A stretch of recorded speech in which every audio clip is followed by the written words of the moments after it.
Khonshu Ammit and Taweret bring their godly powers to the screen, Marvel Studios' Moon Knight. So, to get the lowdown on these larger-than-life characters, I'm talking with Ryan Meinerding and Rodney Fuentebella. Thanks for talking with us. All right, let's kick things off. So, Ryan, where did you and the team look for inspiration for these characters? We were asked to take a look at the iconography from Egyptian history to try and find the core of what those gods visually were. We were trying to look at them in the comics as well and mix some of the comics history with visuals that we were researching. Muhammad was really key in trying to call out what he wanted to see in each one of the gods and find the hallmarks that are gonna resonate with not only a larger viewing audience, but also Egyptian people and say yeah, that feels generally pretty right and pretty good. Okay, so let's start with Khonshu. How did the team approach his design? Khonshu, he was an interesting character to design. He's a god of the moon, and he's a god of vengeance. And he's one of those characters that has such a complicated personality. He feels like he's doing the right thing, and the way he does it is something that is almost questionable. In the comics, he is a bird skull that's floating on a body. And it's a very interesting challenge to see what we could do to make that feel interesting and feel like it's a character that will play well in the show. So we did a lot of concepts to see what the head could be and how that interaction between the head and the body would be. The look of him was derived from one of our previous iterations of Moon Knight, but in a more kind of emaciated and a more decrepit sort of way. What we played upon was the look of mummies. I wanted to make sure that the fabric flowed and had this kind of creepy quality to it. His head shape is so interesting as that bird skull. We were looking at that from every angle possible, but also trying to find ways that head, if you're below it, that it looks terrifying. If you're more eye level with it, that it has a different look to it.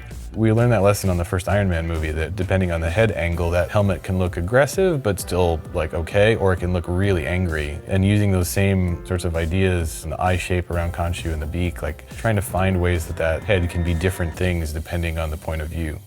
In contrast to Khonshu, of course, we have Ammit, Khonshu's rival. Rodney, could you please walk us through her design? So Ammit, in Egyptian depictions of her, she is a hybrid of a crocodile, a lion, and a hippo.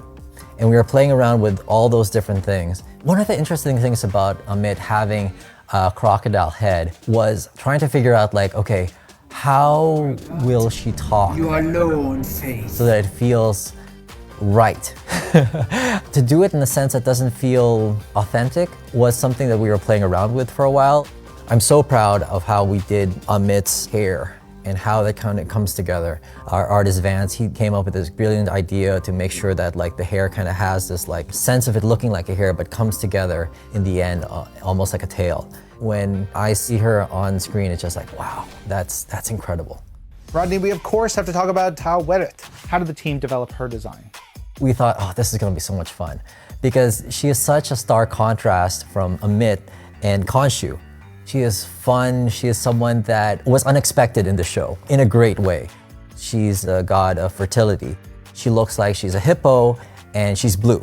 She's in charge of the Duat, which is the underworld. When designing her, we wanted her to feel like she had this friendly quality about her, maybe even a matronly sense.